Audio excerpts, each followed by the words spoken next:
நம்ம எல்லாருக்குமே தெரியும், எஸ்பெஷலி Chandrayaan 3 நல்லா ஃபாலோ பண்ணவங்களுக்கு தெரியும்.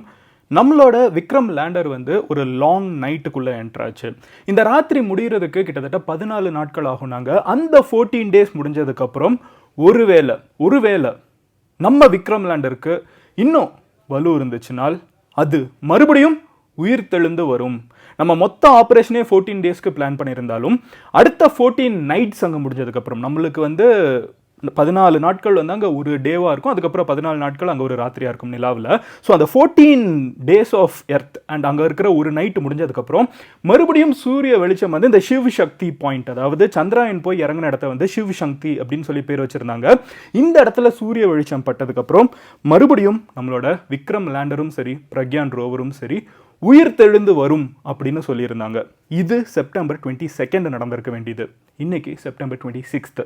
4 நாள் ஆகிடுச்சு. நம்மளோட சந்திராயன் உயிர் தெளிஞ்சு வந்துச்சா அப்படிங்கிறது தான் இன்னைக்கு வீடியோவில் பார்க்க போகிறோம். அண்ட் அது கூடவே இன்னொரு எக்ஸைட்டிங்கான நியூஸ் என்னன்னு பார்த்தீங்கன்னா, ஜேம்ஸ் வெப் டெலஸ்கோப் நம்ம எல்லாருக்குமே தெரிஞ்சிருக்கும். நாசா அனுப்பிச்ச உலகத்திலேருந்து நம்ம அனுப்பிச்ச இருக்கிறதுலே மிகப்பெரிய டெலஸ்கோப் வந்து ரொம்ப தள்ளி இருக்கிற ஒரு பர்டிகுலர் பிளானட்டில் மனிதர்கள் மாதிரி அங்கே உயிரினங்கள் வாழ்கிறதுக்கான அத்தாட்சி ஒருவேளை இருக்குமோ அப்படின்னு சொல்லி ரொம்ப ஸ்ட்ராங்காக நம்புகிறோம். அதுக்கான சந்தேகங்கள் அதிகமாக இருக்குது. ஸோ ஜேம்ஸ் வெப் டெலஸ்கோப் வந்து இந்த ஒரு பிளானட்டை இன்னும் ஸ்டடி பண்ண போகுது அப்படின்னு இருக்காங்க. நம்ம இந்த உலகத்தில் எல்லாருக்குமே வந்து வானத்தை பார்க்குறப்ப அடிக்கடி யோசிச்சிருப்போம், இந்த பிரபஞ்சத்தில் நம்ம மட்டும்தான் இருப்போமா இல்லை வேற யாராவது இருப்பாங்களான்னு. அப்படி ஒருவேளை இருக்கக்கூடிய ஒரு கிரகத்தை நம்ம இப்போ கண்டுபிடிச்சிருக்கோமா? அந்த கிரகத்தில் வேற உயிரினங்கள் இருக்கா? நம்மளை மாதிரி வானத்தை பார்த்துட்டு இருக்கப்போ அங்கேருந்து யாராவது ஒருத்தங்க வானத்தை நம்மளை பார்த்துட்டு இருக்காங்களா? இந்த 2 கேள்விகளுக்கான பதில தான் இன்னைக்கு வீடியோவில் பார்க்க ஆரம்பிக்க போகிறோம். பட் அதை நீங்கள் பார்க்க ஆரம்பிக்கிறதுக்கு முன்னாடி நீங்கள் அந்த சேனலை சப்ஸ்கிரைப் பண்ணுங்க. அப்போனா தான் எம்ஜி ஸ்குவாட் வந்து 10 மில்லியனை நோக்கி போக முடியும் சீக்கிரமாக. Now let's get started. Hello everyone, நான் Madan Gowri and hello my dear MG squad.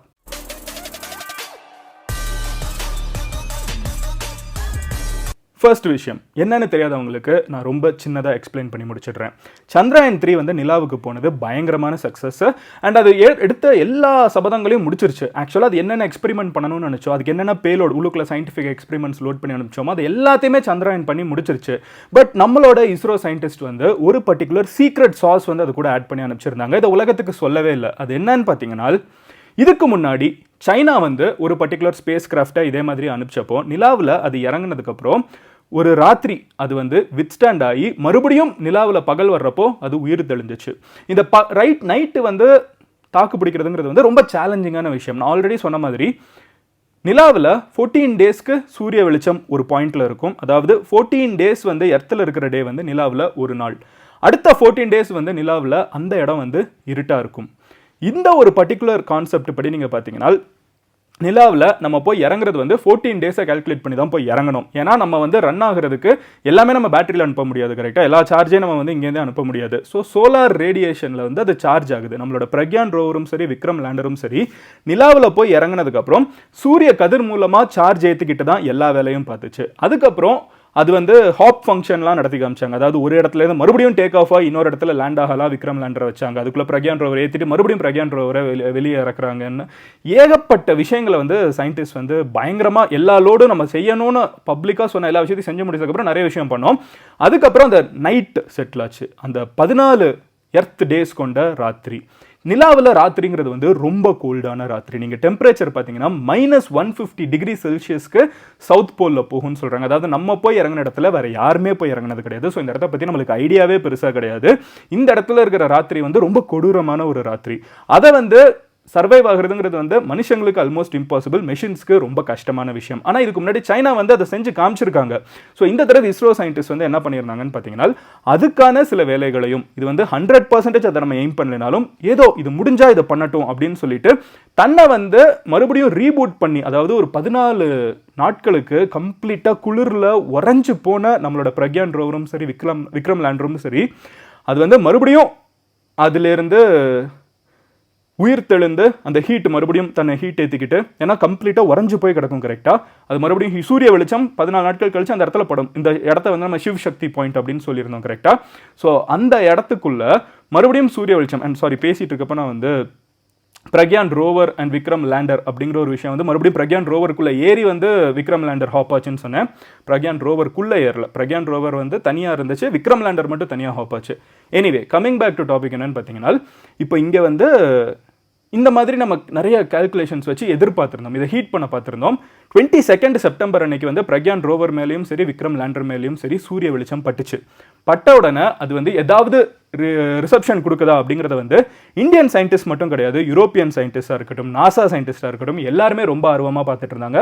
ஏன்னா அகைன் இந்த பட்ஜெட்டில் நம்ம இதெல்லாம் பண்ண முடியுமான உலகத்தை வந்து திகைக்க வச்சுட்டு இருக்கிறதா இந்த சந்திராயன் 3யோட மிகப்பெரிய ஆச்சரியமே. இந்த பட்ஜெட்டில் இதை பண்ண முடியுமா, இவ்வளோ எக்கனாமிக்கலாக இதை பண்ண முடியுமா, நம்ம இவ்வளோ செலவு பண்ணுறோம், இந்த எக்கனாமிக்குள்ள இதை பண்ண முடியுமாங்கிறது ஒரு மிகப்பெரிய டாக்கிங் பாயிண்டாக இருக்குது. அது மறுபடியும் உயிர் தள்ளுற டெக்னாலஜியுமே வந்து இப்போ இஸ்ரோ கிட்ட இருக்கா, நம்ம அதை எய்ம் பண்ணல, ஆனால் அது ட்ரை பண்ணி பார்த்தோம். 4 நாட்கள் ஆச்சு.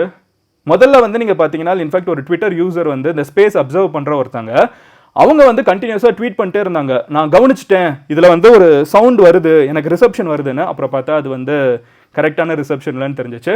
நிறைய சயின்டிஸ்ட் வந்து அதுக்கான உயிர் தள்ளுறதுக்கான அட்டம்ஸை பண்ணிக்கிட்டே இருக்காங்க, இங்கேருந்து சிக்னல் கொடுத்துக்கிட்டே இருக்காங்க. பட் 4 நாட்களாக எந்த ரியாக்ஷனும் இல்லை அப்படிங்கிறதான் சோகமான reality. But all is not last. இன்னும் 10 நாட்களுக்கு வந்து நாங்கள் கண்டிப்பாக ட்ரை பண்ணிக்கிட்டே இருக்க போகிறோம். பட் இன்னொரு சயின்டிஃபிக் கம்யூனிட்டி என்ன சொல்லுதுன்னு பார்த்தீங்கன்னா, 4 நாள் இது கிடைக்கலங்கிறப்போ அதோட கதை முடிஞ்சிருச்சு, விக்ரம் லேண்டர் அவ்வளோதான் அப்படிங்கிற ஒரு ஜோனில் தான் எல்லா சயின்டிஸ்ட்டும் பேசுகிறாங்க.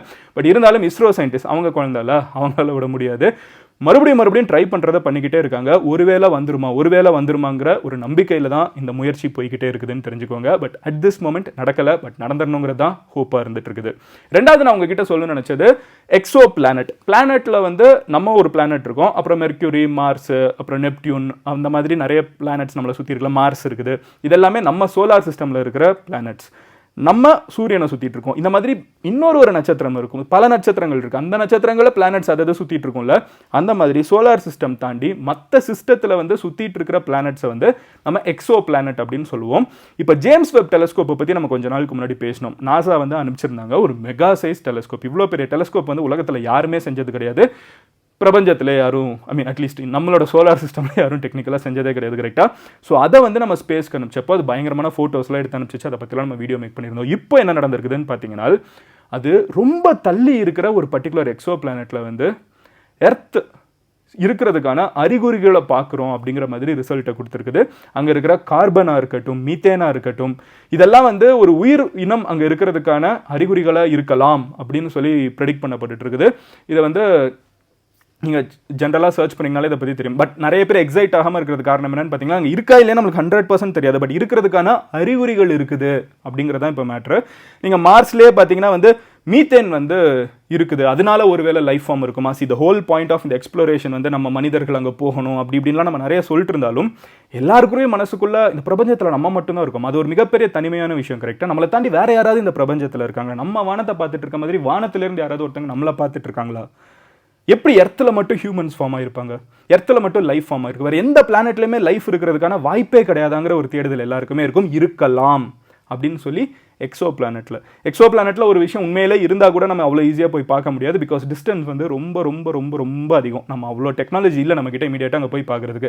அப்புறம் எப்படி மாதிரி நம்ம ஜேம்ஸ் வெப் டெலஸ்கோப் இதெல்லாம் சொல்லுதுன்னு பார்த்தீங்கன்னா, இது ஃபோட்டோ வச்சு நம்ம வந்து அனலைஸ் பண்ணுறது, அங்கே இருக்கிற கெமிக்கல் காம்போசிஷனை பார்க்குறத வச்சு தான் அங்கே வந்து கார்பன் இருக்கலாம், அங்கே வந்து மீத்தேன் இருக்கலாம், அங்கே ஹைட்ரோஜன் இருக்கலாம், இந்த மாதிரி சில விஷயங்கள் நம்ம சொல்கிறோம். இதெல்லாம் வந்து லைஃப்பை சப்போர்ட் பண்ணுறதுக்கான வாய்ப்பாக இருக்குது. அமோனியா வந்து பெருசாக தெரியலை, அப்போ கடல் அங்கே இருக்க வாய்ப்பு இருக்குது. இந்த மாதிரி எனக்கும் எக்ஸாக்டாக சயின்டிஃபிக் காம்போசிஷன் தெரியல, நான் கேட்டது அப்படியே உங்ககிட்ட சொல்கிறேன். ஸோ இந்த மாதிரி சில இன்டர்பிரிட்டேஷன் மேக் பண்ணுறாங்க. அங்கே ஒரு கடல் இருக்கலாம், அந்த கடல் வந்து நீர், நம்மள மாதிரியே ஒரு நீர் இருக்கலாம், அங்கே ஒரு உயிர் வாழ்கிறதுக்கான வாய்ப்புகள் இங்கேருந்து பார்க்குறப்ப அப்படி தான் தோன்றுறது அப்படின்னு சொல்லியிருக்காங்க. இது வந்து சயின்டிஃபிக் கம்யூனிட்டியை ரொம்பவே எக்ஸைட் பண்ணியிருக்குது. இப்போ இந்த வீடியோட முடிவை நோக்கி வந்துட்டோம். நான் உங்ககிட்ட 2 கொஸ்டின் கேட்க போகிறேன். சப்போஸ் ஹைப்போதட்டிக்கலி இருந்தால் நல்லாயிருக்கும், பட் ஹைப்போதட்டிக்கலி இப்போதைக்கு ஒருவேளை அந்த எக்ஸோ பிளானெட்டில் நம்ம வந்து ஏதோ ஒரு லைஃப் ஃபார்மை பார்த்துட்டோன்னா, அந்த லைஃப் ஃபார்ம் கிட்ட உங்களோட வாழ்நாளில் உங்களுக்கு பேசுகிறதுக்கு வாய்ப்பு கிடச்சிச்சுன்னா, நீங்கள் அந்த ரொம்ப லைட் இயர்ஸ் தள்ளி இருக்கிற ஏதோ ஒரு புள்ளியில் ரொம்ப ரொம்ப தள்ளி இருக்கிற ஏதோ ஒரு எக்ஸோ பிளானெட்டில் ஒரு லைஃப் ஃபார்ம் இருந்துச்சுன்னா, அந்த லைஃப் ஃபார்ம் கிட்ட உங்களோட வாழ்க்கையில் நீங்கள் ஒரு கேள்வி கேட்கலன்னா என்ன கேள்வி கேட்பீங்க? அண்ட் 2வது, நம்மளோட own Vikram lander and Pragyan rover சினிமாவில் வர மாதிரி கடைசி நிமிஷத்தில் மோட்டிவேஷன் சாங்லாம் போட்டு அது உயிர் தெளிந்து வந்துடும் நினைக்கிறீங்களா? இல்லை ரொம்ப யதார்த்தமாக நாளுக்கு நாள் ஆக ஒவ்வொரு ஆறும் பாஸ் ஆக ரிப்ளை வரலங்கிறப்போ நம்ம பிரக்யான் ரோவரும் சரி விக்ரம் லேண்டரும் சரி நிலாவில் ஃபார் எவர் மரணத்தை சந்திச்சிட்டாங்கன்னு நினைக்கிறீங்களா? உங்களோட ஒப்பீனியன் என்ன அப்படிங்கிறத கமெண்ட்டில் லீவ் பண்ணுங்கள். இல்லாமல் தானே திருப்பி வரப்போகுது சந்திராயன் 3, நம்ம பிரக்யான் ரோவர் விக்ரம் லேண்டரும் பேசும் அப்படின்னு நினைக்கிறீங்களா? உங்களோட ஒப்பீனியன் என்னங்கிறத கமெண்ட்டில் சொல்லுங்கள். அண்ட் அந்த எக்ஸோ பிளானட்டில் இருக்கிற ஏதோ ஒரு லைஃப் ஃபார்ம் கிட்ட நீங்கள் என்ன கேள்வி கேட்பீங்கிறதையும் கமெண்ட்டில் சொல்லுங்கள். நாளைக்கு நான் ஒரு வீடியோவில் பார்க்குறேன். அண்ட் நீங்கள் தொடர்ந்து அப்டேட்டடாக இருக்கிறதுக்கு சேனலை சப்ஸ்கிரைப் பண்ணுங்கள். Love you all, take care, bye எம்ஜிஸ்.